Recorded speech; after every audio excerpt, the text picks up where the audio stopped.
Hello and welcome to RG World Diaries. I'm your host Reena and I'm thrilled to have you here today. In this episode, we will be discussing how to talk about common household chores in English, incorporating advanced vocabulary and sentence structures to elevate your fluency. Household chores are an essential part of daily life, and being able to discuss them effectively is key to mastering conversational English. Let's get started. Before starting, I want to let you know that I have divided this topic in three parts. First, we talk about the vocabulary of household chores. After that, advanced sentence structures and expressions commonly used while talking about household chores. And the last, idioms and phrasal verbs related to chores. So let's start. Part 1, the vocabulary of household chores. So let's explore some advanced vocabulary for household chores. Using precise terms not only enriches your vocabulary but also makes your speech more engaging. Here are some examples. Tidying up. Instead of simple saying cleaning, you might say, I need to tidy up the living room. This conveys the idea of organizing and straightening things. Decluttering. This term means removing unnecessary items to create a cleaner, more organized space. For example, I am decluttering my wardrobe this weekend. Vacuuming. While hoovering is common in British English, vacuuming is more universal. Try saying, I vacuum the carpets every other day. Both terms refer to the same action of cleaning carpets, floors, or other surfaces using vacuum cleaner. Dusting. This involves removing dust from surfaces. Example, I spent the morning dusting the bookshelves.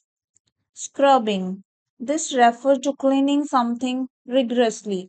For instance, I had to scrub the kitchen floor to remove the stains. Mopping. Using a mop to clean floors. For example, after dinner, I will mop the tiles in the kitchen. Wiping down. Cleaning a surface with a cloth. Example, I am wiping down the countertops after cooking. Laundering, a more formal way of saying doing the laundry. Example, I spent the afternoon laundering delicate fabrics.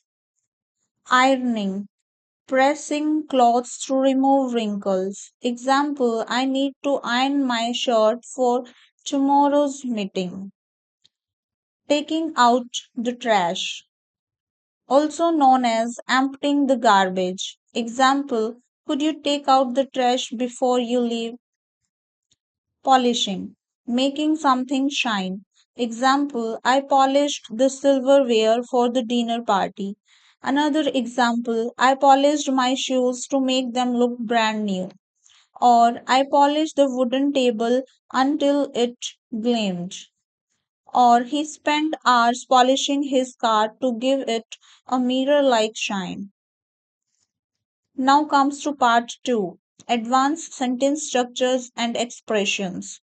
Now that we have some vocabulary, let's learn how to use it in advanced sentence structures. First, talking about frequency and habits.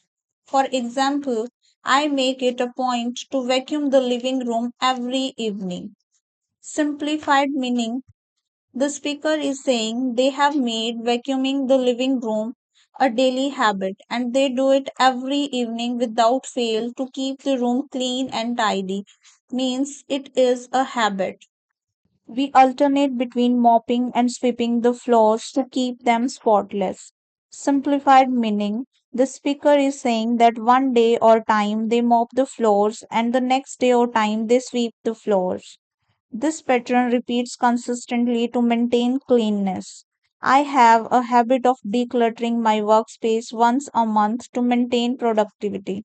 Simplified meaning, the speaker is saying that removing unnecessary item means organizing and tidying up their workspace monthly helps them stay productive and work effectively. Now let's look how you can express opinions and preferences for common household chores in English. You can use this sentence in your daily conversation. For example, I find dusting incredibly tedious, but it's necessary evil to keep the house allergen free. Now let me explain about this. I find dusting incredibly tedious means the speaker is expressing that they find the task of dusting to be very boring or tiresome. But it's necessary evil. This phrase means that although dusting is unpleasant, it is something that must be done. The word evil here is used humorously to emphasize the task's unpleasantness, even though it is essential to keep the house allergen free. The purpose of dusting is to remove dust particles that can cause allergies. So the summary is the speaker dislikes dusting, but they understand it's necessary to keep the house clean and free of allergens. Now the next sentence we can use: polishing the furniture gives me a sense of satisfaction as the room instantly looks more refined. In this sentence, the speaker enjoys polishing furniture because it makes the room look more elegant and refined, giving them a sense of accomplishment. Now, the next sentence is: while I don't enjoy laundering clothes, I love the fresh scent of clean laundry. In this sentence, the speaker doesn't enjoy the work of washing clothes, but they appreciate the fresh, pleasant scent of the clean laundry. Now, let's talk about delegating chores. Delegating chores means assigning or giving responsibility for certain tasks or household duties to someone else. Instead of doing all the chores yourself, you delegate them to other in order to share the workload. For example, I delegated the task of washing the dishes to my brother while I cleaned the living room. The other example is: could you be in charge of wiping down the windowsills while I take care of the dishes? Or let's split the chores. I'll handle vacuuming and you can tackle organizing the pantry. Basically, a pantry is a designated storage area in a home where food, beverages, and sometimes kitchen supplies are stored. It is a convenient space for organizing items that are used frequently in cooking and meal preparation. The pantry allows for better organization and helps to keep the kitchen free from clutter. Now, let's see how we can describe the processes. For example, after vacuuming, I usually go over the carpets with a lint roller to remove any stubborn pet hair. Explanation: this sentence describes a two-step cleaning process for carpets. After using a vacuum cleaner to clean the carpets, the speaker uses a lint roller to pick up pet hair that the vacuum may have missed. The term stubborn pet hair refers to hair that is difficult to remove and sticks to the carpet even after vacuuming. Before mopping, it's important to sweep the floor thoroughly to avoid spreading dirt. Explanation: this sentence emphasizes the importance of sweeping the floor before mopping it. If the floor isn't swept first, the dirt or dust particle may mix with the water and spread across the surface during mopping, making it less effective. Thoroughly means sweeping the floor completely and carefully to ensure all dirt is removed. When laundering delicate items, I always use a mesh bag to prevent damage in washing machine. Explanation: this sentence provides a tip for washing delicate clothing items to protect them during a wash cycle in the washing machine. Mesh bag refer to a protective bag made of fine netting that keeps delicate items separate and prevent them from getting tangled, stretched, or damaged. Prevent damage means avoiding any harm to the fabric caused by the washing machine's agitation or other clothing items. Part 3: Idioms and phrasal verbs related to chores. Adding idiomatic expressions and phrasal verbs to your conversations make your English sound more natural. Here are some examples. Pull your weight.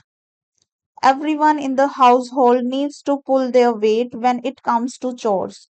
This sentence highlights the importance of shared responsibilities within a household. It implies that each family member should contribute equally to managing household tasks. If everyone does their part, whether it's cleaning, cooking, or organizing, the household runs smoothly and no one feels overburdened. Now, let's talk about how you can use it. You can use it in daily conversations. For example, I feel like I'm doing all the cleaning. Can you please start pulling your weight? You can use it at work. For example, if everyone pulls their weight, we will all meet the deadline without any issues. You can use it in team projects. For example, the project is delayed because some members aren't pulling their weight. Now, the next one is spring cleaning. We are planning a thorough spring cleaning to freshen up the entire house. This sentence indicates that the people involved are preparing to clean their house deeply and comprehensively, likely tackling areas that are often overlooked in day to day cleaning. The phrase emphasizes a fresh start, making the home feel rejuvenated and ready for the new season. Now, the tasks that typically involved in spring cleaning are deep cleaning, decluttering, organizing, refreshing the home.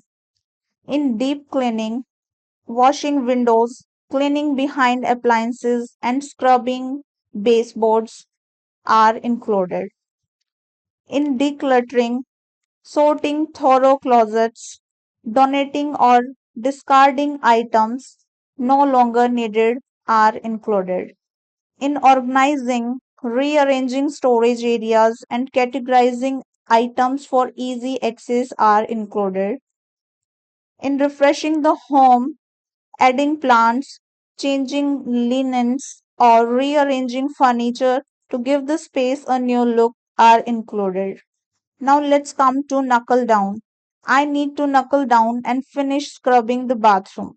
The phrase knuckle down means to start working hard on a task, especially when it requires focus and determination. In the sentence, I need to knuckle down and finish scrubbing the bathroom, it means the speaker needs to stop procrastinating or being distracted and work diligently to complete the task of cleaning the bathroom. So the next one is mess around. Stop messing around and help me tidy up the living room. The phrase mess around means to waste time, behave in a silly or unproductive way, or not take something seriously.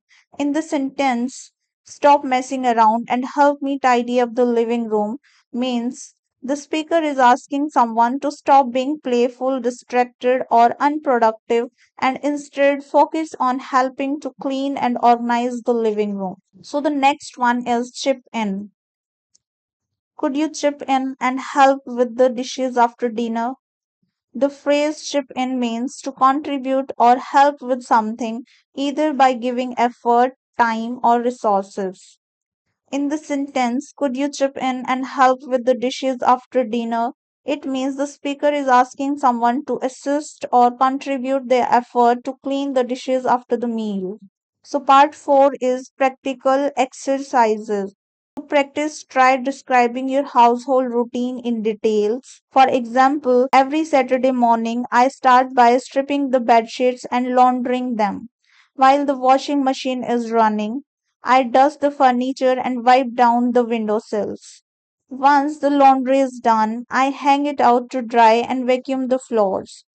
Alternatively, imagine you are dividing chores with a roommate. Practice sentences like, let's create a chore chart to ensure everything gets done.